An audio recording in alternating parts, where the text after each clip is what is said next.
The echoes of learning. In the heart of a bustling city, nestled between towering skyscrapers, stood Crestwood Academy, a school renowned for its academic rigor and vibrant community. Within its ivy-clad walls, students embarked on journeys of discovery, each classroom a portal to new worlds.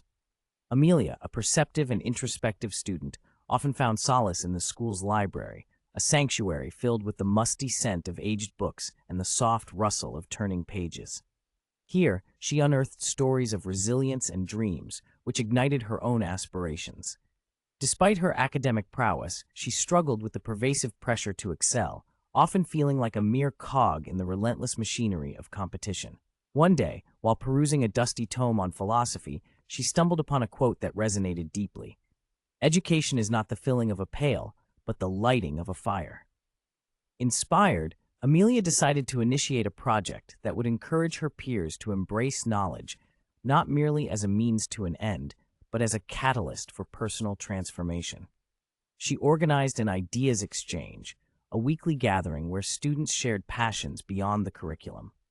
From poetry to robotics, the initiative blossomed, fostering an environment of collaboration and creativity.